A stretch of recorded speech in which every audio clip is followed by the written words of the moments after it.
Merhabalar sevgili izleyenlerim. Bugün sizler ile hem çok lezzetli hem yapımı çok kolay Karaköy poğaçası yapıyoruz. Haydi tarifimize başlayalım. Karaköy poğaçası yapıyoruz. Bunun için ilk önce yarım su bardağı musluktan doldurduğum suyumu tarifime ekliyorum. Tarifimde 30 gram maya kullanıyorum. Mayamı tarifime ilave ediyorum. 2 yemek kaşığı şekerim var. Şekerimi ilave ediyorum. 2 adet yumurta kullanacağım. Bir tanesinin sarısını üzeri için ayırdım. Yumurtamı da tarifime ilave ediyorum. 1 tahta kaşığım ile sıvı malzemelerimi karıştırıyorum. Burada normal musluk suyu kullandık. Çünkü oda sıcaklığında tereyağı ekleyeceğimiz için ılık veya sıcak su kullansaydık tereyağımız çok yumuşardı ve hamurumuzu toparlayamazdık. Şimdi şöyle sıvı malzemelerimi karıştırdım.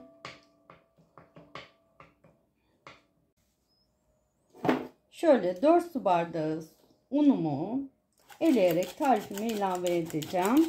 Kullandığım ölçü tam 1 bardak 200 mililitrelik bardak ölçüsünde ilk bardağımı ilave ettim.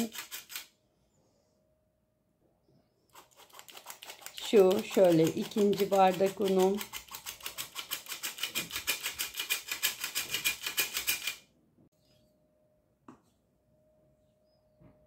Üçüncü bardak.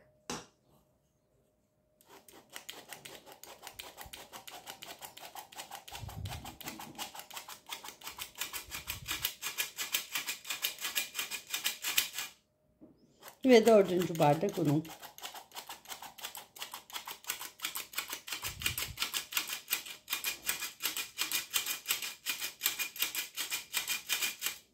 Unumun üzerine 250 gram albayağı, margarin veya oda sıcaklığında tereyağımı ilave ediyorum.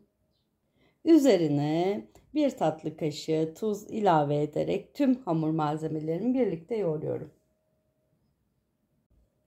Şöyle hepsini hamur malzemelerimizin birlikte yoğuracağız. Neden eldiven kullanmıyorum? Çünkü mutfakta çok sağlıklı bulmuyorum ve mutfağımda kendim nasıl pişirirsem size de o yöntemle tariflerimi göstermek istiyorum. Şimdi ben iyice iki elle hamurumu yoğurayım.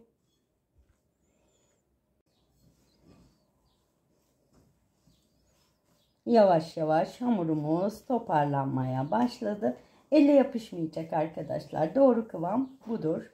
İyice yoğuracağız. Elimize yapışmayan bir hamur elde edeceğiz. Şöyle hamurumuzun kıvamını da size göstereyim. Bakın artık ele yapışmıyor. Ve şimdi hamurumuzu 30 dakika oda ısısında dinlendiriyoruz. Hamurumuz dinlensin, sonra tekrar görüşelim.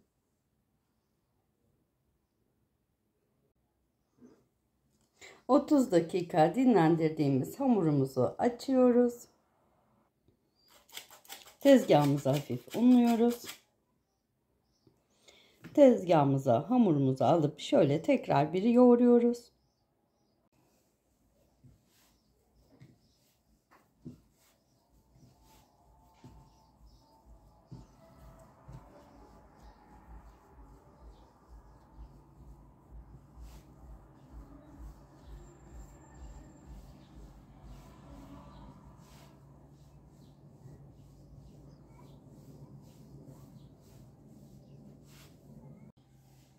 Hamurumuza son şeklini veriyoruz.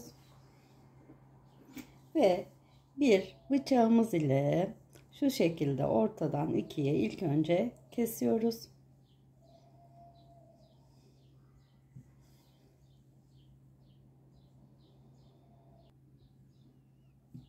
Ve şöyle hamurumuzu keserek artık beze yapmak üzere hazırlıyoruz. Büyük olanları tekrar ortadan ikiye kesiyorum. 60'ar gramlık bezeler yapacağız. Terazide kullanabilirsiniz. Ve hamurumuzu elimize alarak elimize hafif unladık. Şöyle yuvarlıyoruz. avucumuzun içerisinde. Bu şekilde biraz daha yuvarlayıp pürüzsüz bir kıvam olması önemli. Şöyle iyice yuvarlayarak böyle bezeler hazırlıyoruz.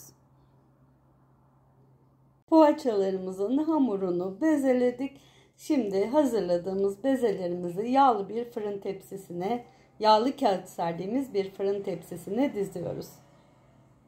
Fırın tepsimize aldığımız hamurlarımıza şimdi şöyle avuç içimiz ile gösterdiğim şekilde, bu şekilde şöyle iz vererek poğaçalarımızı hazırlıyoruz. Şöyle avuç içimiz ile basarak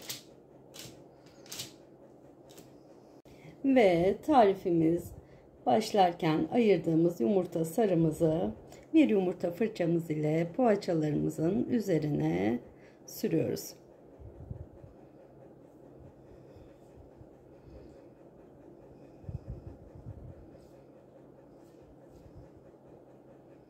Tüm poğaçalarımıza bu işlemi uyguladıktan sonra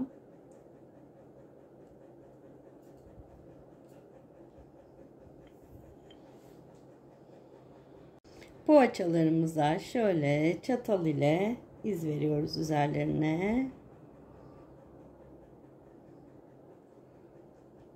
Önce dikine, sonra da enine şöyle izler veriyorum.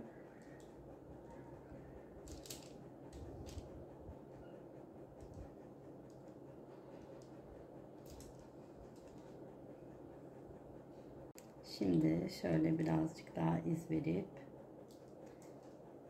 poğaçalarımızı ilk önce fırınımızı 70 dereceye ayarlıyoruz ve 10 dakika 70 derecede mayalandıracağız.